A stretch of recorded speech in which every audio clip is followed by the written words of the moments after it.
हमारा next question है given in non empty x consider px which is the set of all subsets of x.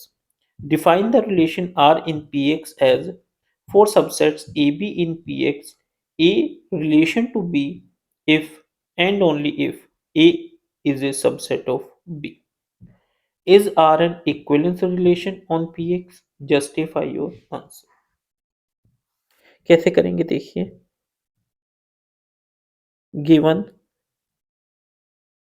A and B are A and B are sets in Px such that A is a subset of B. वो क्या कह रहे हैं कि A B का subset है तो बताओ कि क्या वो इक्विवेलेंस रिलेशन है या नहीं है। अब देखिए कैसे करेंगे हमारा ठीक है। सबसे पहले हमें क्या करना है इक्विवेलेंस तो इसके लिए हमारा क्या आता है फोर रिफ्लेक्सिव रिफ्लेक्सिव के लिए हम क्या कहते हैं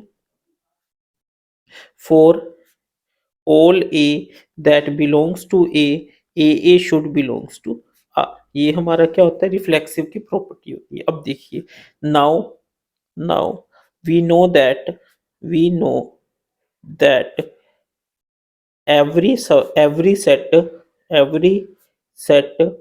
is a subset of itself।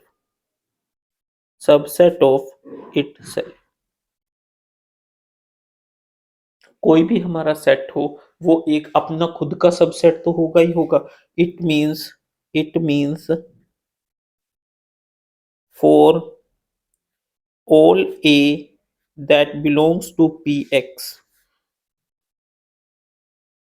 or A that is a subset of Px, we have A belongs to Px। ठीक है तो चाहे हमारा कोई भी सेट हो जो कि हमारा Px में बिलोंग करता है ठीक है तो हमारा उसका जो खुद का जो वो सबसेट है वो Px होगा। Therefore it is it is reflexive. तो ये क्या है हमारा रिफ्लेक्सिव है। उसके बाद आता है हमारा for symmetric for symmetric symmetric property हमारी क्या कहती है for A B that belongs to A if A B belongs to R then B A belongs to R. Here A is a subset of B but B cannot be a subset of A। Therefore, it is not symmetric।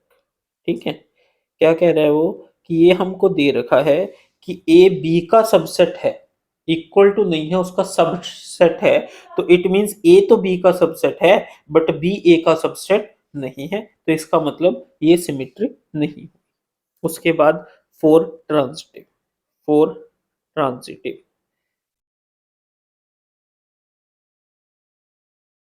Transitive के लिए क्या कहेंगे हम for for any A B and C if A is a subset of B and B is a subset of C then A is a subset of C।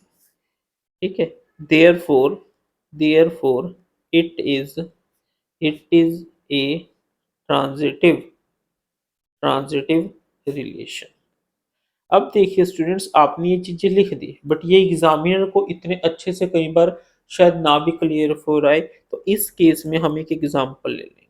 क्या ले लेंगे example A is equal to 1 2 B is equal to 1 2 3 and C is equal to 1 2 3 ठीक है।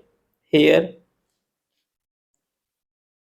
A is a subset of A that is 1 2 is a subset of 1 2 ठीक है therefore it is reflexive।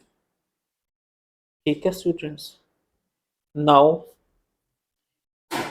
A is a subset of B, that is 1 2 is a subset of 1 2 3, but 1 2 3 is not a subset of 1 2.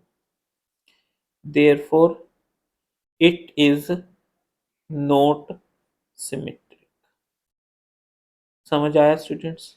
उसके बाद next, first point second, A is a subset of B, that is 1 2 is a subset of 1 2 3, and B is a subset of C, that is 1 2 3 is a subset of 1 2 3 4, implies A is a subset of C because 1 2 is also a subset of 1 2 3 4. Therefore it is transitive. समझ आया students? ठीक है, अभी हमने यहाँ पे क्या देखा कि वो रिफ्लेक्सिव है, ट्रांजिटिव है, बट सिमेट्रिक नहीं है. Therefore it is not an